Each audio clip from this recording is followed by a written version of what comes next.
Hey guys, welcome back to the channel. This is Ray with Shiny Card Collectibles, and today I'm going to be going over how Orlando CollectACon was. I did not do a pre-video to Orlando CollectACon because I was too busy preparing for it, so I will try to give it all in this one wrap-up, in one take, without any, cuts or whatever. So first we'll start with preparation. This was the most I have ever brought to a show, and I had 3 tables in the section with 2 4-foot tables behind my main 6-foot tables. I had my family helping me, as well as was in a section with Bierski, Ponga, Brad, Larry, Stone, and his military buddy. I'm forgetting his name off the top of my head right now. I couldn't have asked for a better set of individuals to have a section with. Everyone got along great, and just a bunch of great guys. So thank you so much for the great weekend. I unfortunately didn't get to spend much time with anyone because, one, I did have my family with me, so I was spending time with them. But two, it was just really busy, and I feel like everyone was a little bit more separated, more so than usual. And in this show, and whether it was the Spicy Boys and they had their Airbnb, I think like 15 people with it or something, I don't know. And I felt a little bit bad because I would like to have met and hung out with like Kai a little bit more, or Jake Smith, who I didn't really get to see at all. But we were able to make up for it a little bit because we had a nice dinner Saturday night at Cuba Libre, which I put together. And I usually don't like doing very large dinners like that, but in this case, I wanted to try to do something special. And it turned out pretty good. Thank you all who came out. I really appreciated it. Sorry for anyone who missed it. I think I invited about 30 people. So, like I said, not usually really like to have that many people at a restaurant at once, because it usually just turns into hectic chaos. But in this case, it was nice. So thank you to everyone. So getting into the details of the show itself. I wanted to grab the vendor badge too to have, I guess, here. Getting into the show itself. It was a little bit different than other shows that I've experienced. It was funny. I think it was Sunday, Luke came up to me and asked if I wanted to do a video telling, the YouTube, hey, what was being sold, what was being traded at the event. And I told him at that time, hey, can you come back? Because I really don't know at this point. It was so kind of just different and crazy that I didn't really have a good feel for what was going on. There was a lot of flow through our section, but not a lot of people seemed to be stopping or checking things out. They would just kind of pass through. We were pretty close to the front, section 39, so it seemed reasonable that we would get a lot of people, but we did. It didn't translate a lot to direct sales. It turned into a show where I was just trading as much as possible, and I was actually very quickly selling and trading out of that inventory that I just traded for into other things. So it was nice for that, and there's nothing wrong with that. It's just a lot of it just didn't turn into cash exchange, which is kind of strange. Anyhow, we'll get into a little bit more details here. So some of this stuff, I probably wouldn't even be able to showcase everything that I picked up because it's either sold or I don't quite remember every single thing because it was just so much trading. So I'll start with this. Connor and I did a theme deck, I guess, pack battle, we'll call it, or opening battle. I lost heavily. In here, in these two, somewhere in here are the 2 cards that I pulled from here. It was a Metal Energy and a Skarmory Hollow. I got wrecked. I forget what he pulled, but just the fact that I got a Metal Energy Hollow indicated that I got wrecked. We both got a Moo Moo Milk, so that was cool. I gave the Lugia coin to Ponga. Shout out Ponga. Hope you enjoy the coin. I know you're a big Lugia fanboy, so I wanted to hurry up and give it to you as soon as I could. And these decks, just even though I got wrecked, I still feel like I got great value out of pulling and having fun getting the cards from this deck. Because even with that, I bet I would come close to, with grading, getting most of my costs back from this. So thanks, Connor. I appreciate the pack battle. I appreciate you picking this up for me and having some fun. And I mostly appreciate you being on my ass about doing that with you, because I was so damn busy. I barely had time to get away from the section. So thanks, Connor. Rock Pokemon, go follow him on YouTube. There's the vendor badge. I'll go move this out of the way now. So we'll go into the pickups. I'm not going to remember everything here. I'll try to go through it, but there's just no way that I can remember how every trade and how every purchase went. So, but I can probably remember why I would have picked up some of it. In this case, you can see why pretty quickly here why I would want this card. Jesse and James is going to be worth more than what I paid for the CGC9 Raw. So this will get cracked. I originally was going to crack these slabs out on this video, but I'm just going to do it at a later time. So this will get cracked, maybe even resubmitted to PSA. Sorry for the bump there, because I don't recall seeing anything wrong with this card. So I'll look at this once it gets out of the case and possibly resubmit it to PSA. But that's the plan with this. I actually sold my Umbreon and Darkrai that I had, or I traded out of it, I forget. And I ended up getting another one for trade. So I'm happy to have this back and have this in the cases going forward. This came along with a trade of, I had a PSA 9 Flight of Legends Gengar EX that I traded from Larry. And the gentleman gave me cash and this card for that Gengar EX. I forget the exact values, but it was enough in my favor that, I mean, if any of you know, I'm not too fond of getting rid of my Gengar EXs quickly. But for the value that I got out of this, it was worth it for me, especially since I want to say most of the cash that the dude gave me paid pretty much for the Gengar. So I'll take it. No idea where this came from, but just part of a trade. I'm here for Dragonite V. Once again, don't know where this came from, but Red's Pikachu's awesome. Picked up a Zapdos EX. Probably should have showed this to Greeny.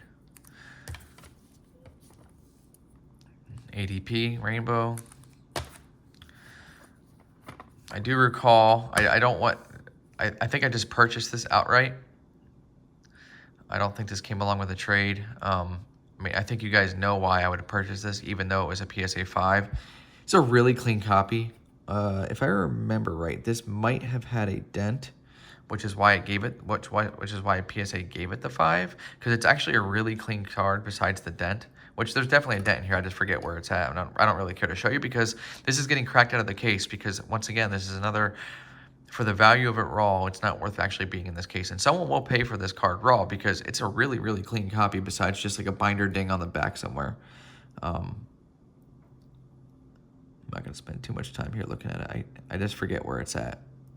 It might be right here. Yeah, it was, but it was just a binder ding and OG Moonbreon for like, I want to say for $40, I think this was. Yeah, to me is a steal. I'll happily take it. Same thing with this card. It's funny, I actually originally bought this. I thought at the time, and I could still be wrong, but pretty sure Pongo is a Feraligatr guy. It doesn't really matter to me because this is another one of those cases where I got it for so cheap. I forget what I paid for it, but I got it for so cheap that I'm going to crack this out and sell it raw, and it'll be worth it. Because it's, once again, this is a very, very clean card. This doesn't have any dents. And if you just look at this, I have no idea why this got a 7. I'm not going to say I'm going to resubmit this or anything because I couldn't see anything wrong with the front either. But I don't care. I mean, it's worth it just for me to sell this raw. Looks like I actually got a price tag on this one to get it back out. That was the thing with some of these. I mean, the plan was always to crack this out raw, but for some of the trades that I got in, like this, I didn't even have time to price this and put this back in the case. It would just sit to the side, and eventually I would find it later, like, damn, I didn't get a chance to price this yet. The trades were coming that fast. So anything that's new here that doesn't have a price, I just didn't have time to pre-price it. Got this from Brad G Cards. I traded him a modern Detective Pikachu promo for this. He told me that he basically couldn't sell it because he's terrible at selling cards. So he wanted it in my case, and he got the Detective Pikachu, which I don't even know if he sold it or not. But I don't know. I always like the W stamp promos anyhow. So there you go. Also, special shout out to Brad G Cards. Him and my little dude bonded a lot over the weekend, and he hooked him up. So thanks, Brad. Continue on. Got a Giratina V-Star. Ash's Pikachu. This has a crease right here. This card's amazing, so I just wanted to make sure I had it in my case when I saw it. Avion V-Star. Raikou. Sydney. If I remember how I got them, I'll tell you guys, but I don't recall how I got some of these. These are just pickups. Celebi V. MQ. Faulkner. Gardevoir. Charizard. Giovanni's. If I remember right, this card's actually pretty darn clean. I might look at this one for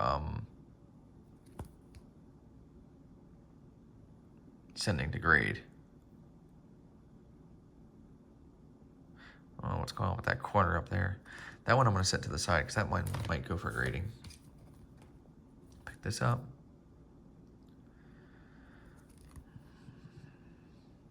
This one isn't too bad either. I might have to evaluate that one for grading. All right, this card. I do remember where I got this, and I didn't really know how to gauge the condition of this because it is peeling a little bit at the top here, like some of these EX cards get. But Mewtwo EX from Team Rocket Returns is a really rare card and a really expensive pack. The dude came up to me and said he got offered 140 and asked if I would match it and wanted one of my Marnie Chinese collection boxes. So I said, yeah, let's do it. I didn't really know what I was getting at the time just because of the damage, but it just, this card, you know, isn't something that's just easy to come by. So I threw a $500 price tag on it. A lot of people were asking about this once I actually had this in the case. I didn't have it priced for a long time. At the end of the show, I put the $500 on it and just threw it back in the case. But we're talking maybe an hour left, and that was just to kind of get people off my case about it. I just threw it in there. If someone wanted to pay me for it, that's fine. I'll do a better evaluation of it later. But I wanted to get this home and just see what I can do with it. There's not a lot of comps for this card. Espeon. I think this is going to be a lot of Gaifus. This was just part of a trade where someone was trying to trade me for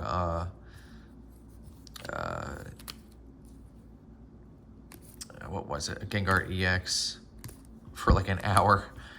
And we finally just concluded he was just going to give me a ton of these. Just to kind of, I think it was like the final like 50 or 60 bucks for trade value. And I was fine with it. I mean, I think I'll eventually get, you know, $4 or $5 for each one of those. Blastoise, this came from someone trying to complete 151. They needed the Venusaur that I had, and which I think was worth like 35, 40 bucks. And I think this is like worth like 40, 50 bucks, and we just traded straight up for it. And I got to help him complete a set. Doubleblaze, these two cards are extraordinarily clean and will be sent for grading. I actually just love both of these cards to it, so it's great that they came to the table, but they're really, really clean. I mix these up with some cards that I need to look at for grading. So I'll put this here. Blaziken. Espeon from Fusion Strike. A Giratina I picked up. I bought this at the end. It was a little bit OC. Yeah, I just bought it for cash. Blaziken. Umbreon. So it's funny, just I don't know where I even got these at. It's kind of crazy that just no clue. And these would be the hits from the themed Xbox.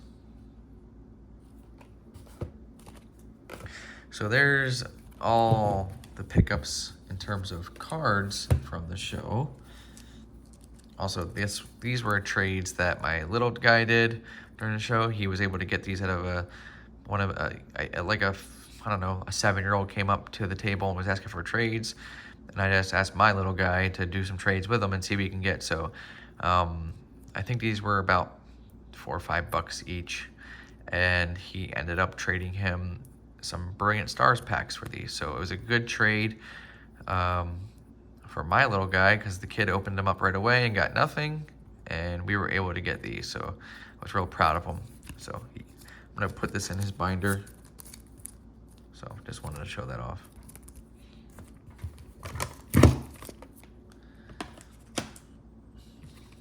Somehow I missed that, I think. So we'll move on to the next part here.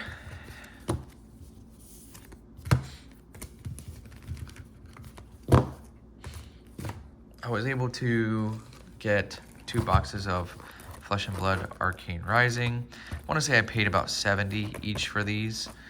Someone came up and was just basically trying to dump some Flesh and Blood.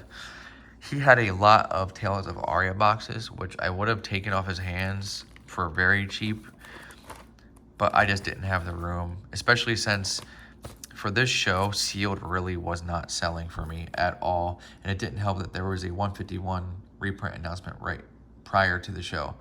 So that really kind of crippled me at the start of the show. I had some sales, but surprisingly, Sealed just did not move. Japanese Sealed specifically is what I had, did not move. Shiny Treasure EX moved the most. I think it's just probably because it was the cheapest. I had it at $40 a box, and I sold quite a bit of it. I don't know exact numbers, but I sold quite a bit of it. But 151 and V-Star Universe really shocked me. There was almost, I don't want to say zero interest, but there was zero interest in V-Star. I mean, I sold 2 boxes over the whole weekend. 151 I sold a little bit more, but it was just still not much movement. And that doesn't surprise me with the reprint announcement. So Flesh and Blood, very early sets, even if it's unlimited, definitely worth it at $70 a box. I don't even care if they're not from a case. I pretty much already have had these pre-sold as soon as I pick them up, because I know someone who will buy these from me for more.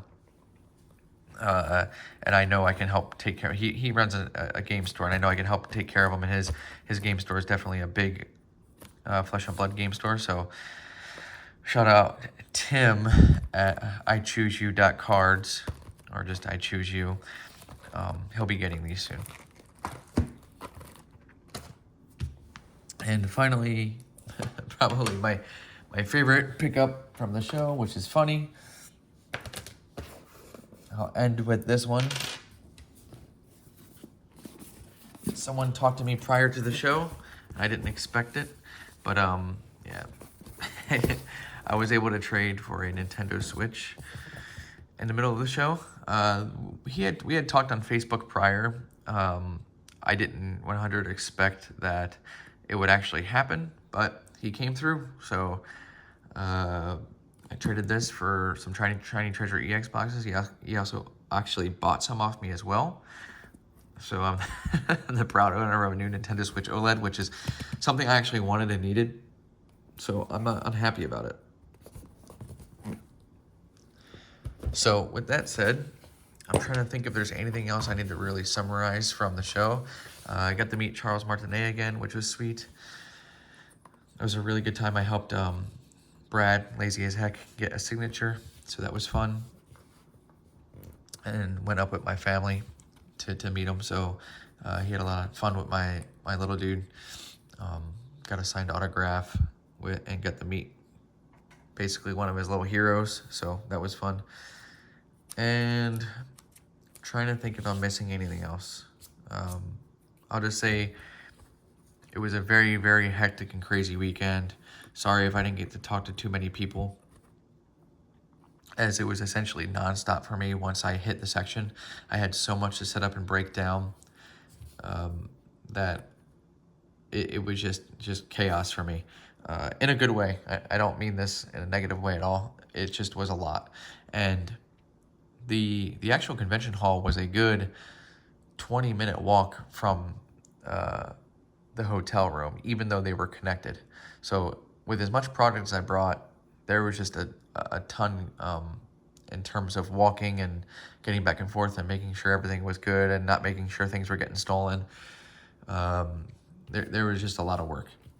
So some learning lessons, I guess you can say, from this is I probably will not be bringing sleeves or playmats to sell anymore. They just aren't worth bringing and holding at the table. What I mean by that is I brought a lot of Pokemon Center playmats. I mean, these are some really, really cool playmats too.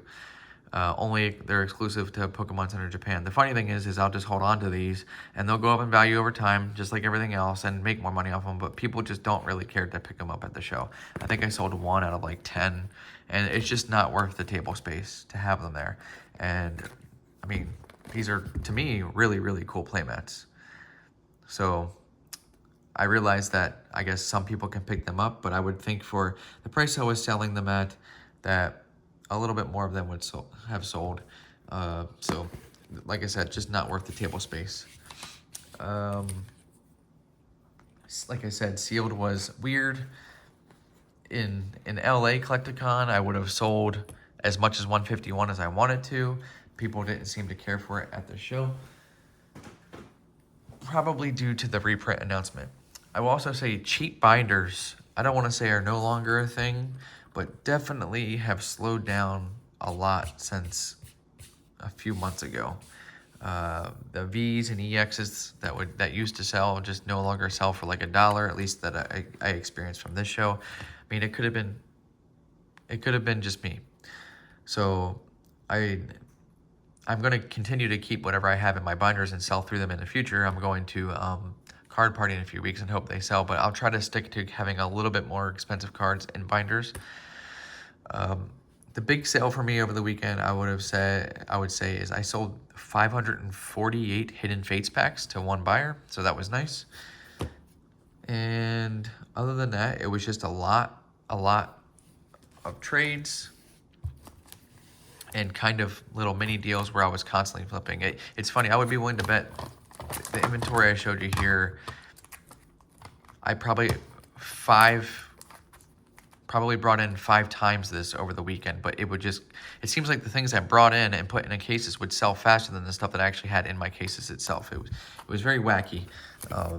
So luckily it was just, that was occurring. So not a bad weekend in terms of revenue generation at all, but it just was, in my mind, I was expecting a little bit more. But that's why we just focus back up and do it all over again and give it another shot. So want to give another shout out to Ponga, Bierski, Brad G Cards, Larry or Steven, Pokestone, Scott, and my family for having a good weekend with me in our section. So I didn't even get to talk to my section mates as much as I wanted to. So thanks for the great weekend. It was fun doing the show with you guys. I really appreciate it. And until next time, or at least a couple weeks from now, I'll see you all again. Like, subscribe, and comment. Thanks.